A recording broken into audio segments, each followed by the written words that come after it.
At pabalik na ako sa bahay kasi hindi ako pwedeng magtagal dito sa labas dahil alang-aling oras. At tayo ay naka-duty pa. Sumaglit lang ako para bumili ng tanghalian namin ni Mrs. Grabe yata. Oh my God. Yari, sarado.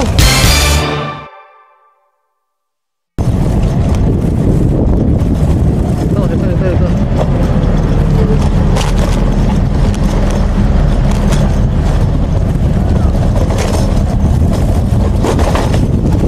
Sarado.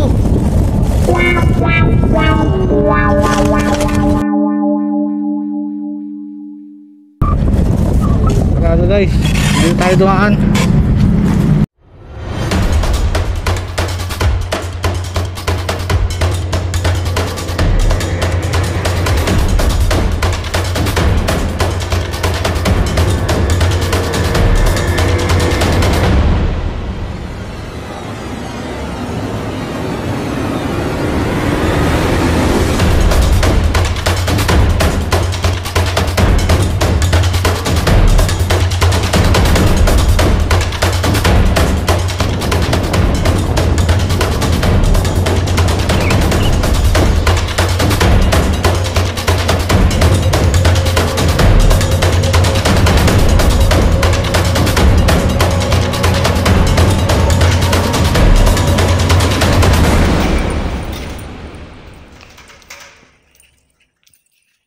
Isang mapagpalang araw sa inyo mga idol.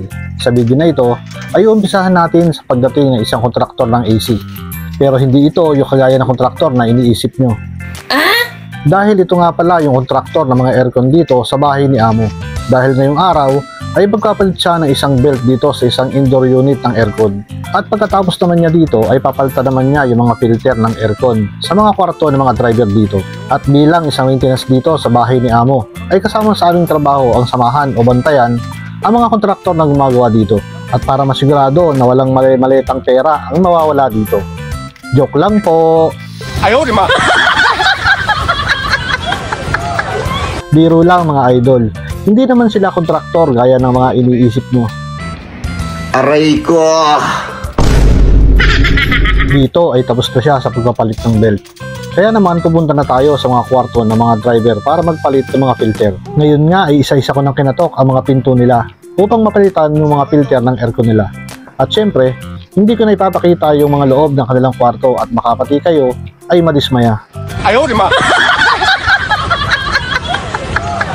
At syempre, hindi na dapat ipakita bilang respeto sa kanila. Kaya focus na lang tayo dito sa pagpapalit ng filter.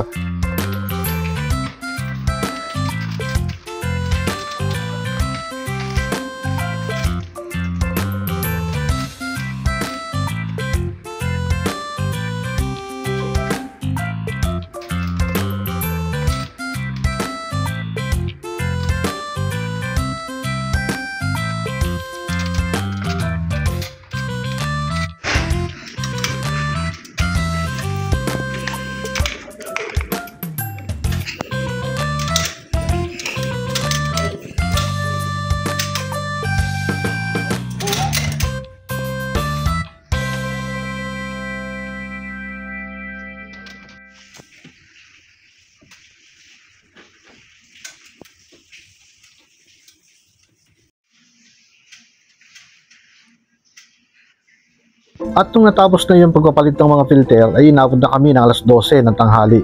Kaya lumabas muna ako gamit ang aking scooter upang bumili na tanghalian namin ni Mrs. Sa bahay ni Amo ay libre naman ang pagkain, kaya lang talagang hindi kami kumakain ng pagkain sa kusina. Dahil mas bet namin yung pagkain dito sa pupuntahan ko. O baka iniisip nyo mas gusto namin yung hindi makatipid.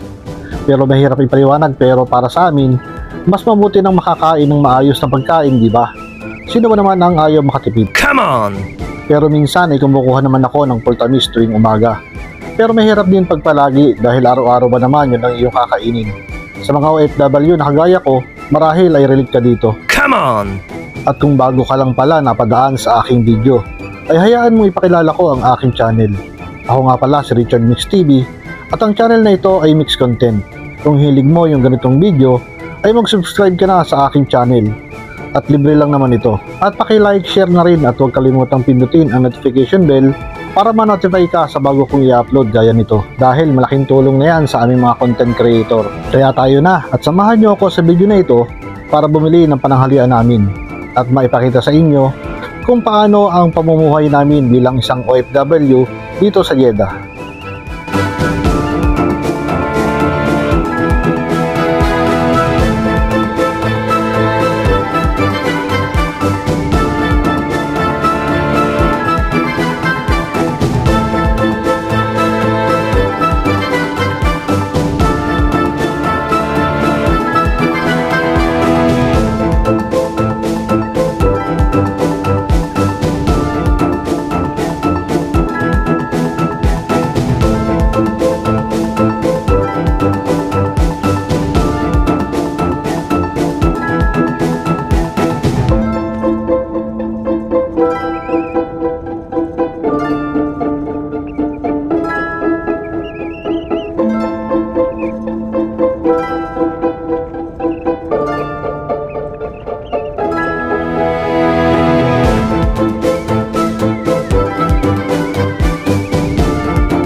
At ngayon nga ay nakarating na rin ako dito sa restaurant na bibilhan ko.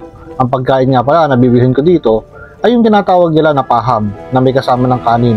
Bukhari yata ang tawag doon. Ito nga palang lugar na ito ay tinatawag na Alcornis. Simula sa bahay ni Amo ay inabot din ako ng almost 7 minutes gamit ang scooter ko. Kaya tara at samahan niyo akong bumili dito.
guys, nakabili na tayo ng pananghalian natin.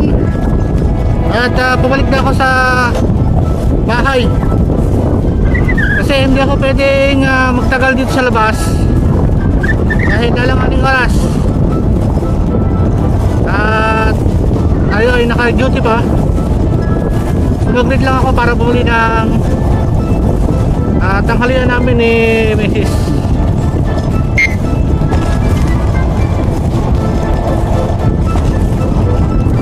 Kaya pagka-bill ko na magkain ay balik na ulit tayo sa bahay. Right.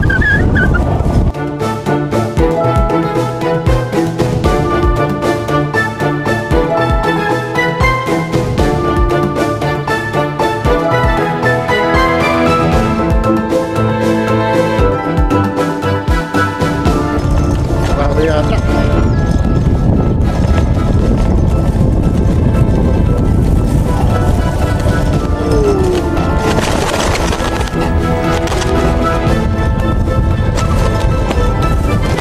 Yari, sarado.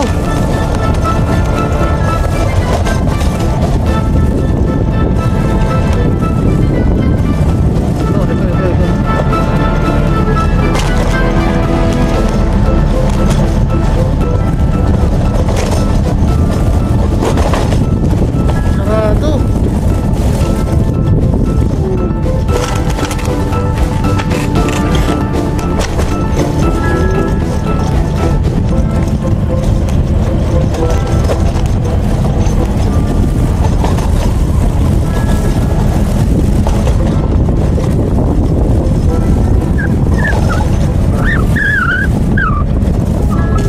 Guys, ayun tayo dumaan.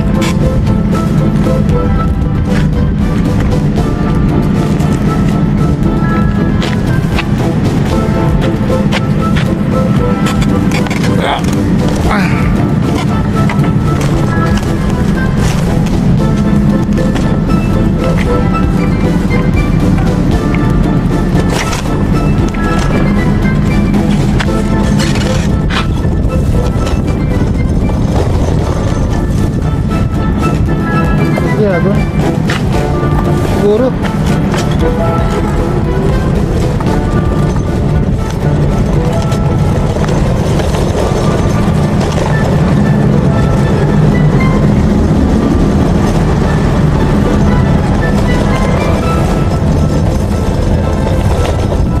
Ito itong nadaanan ko.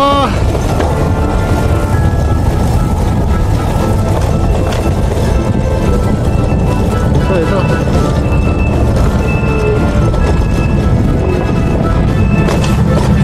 Yun. Woohoo.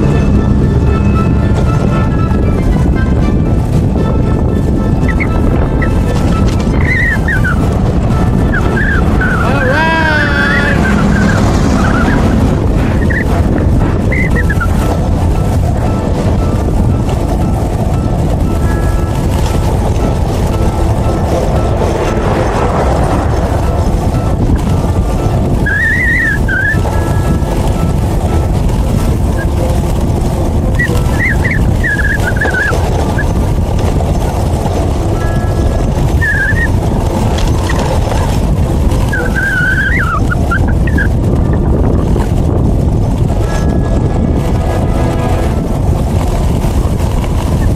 Ayan guys, malapit ako sa bahay. At dito ka natapos itong vlog na to. Maraming salamat sa inyong panood. See you to my next vlog. This is Richard Beach TV and peace out.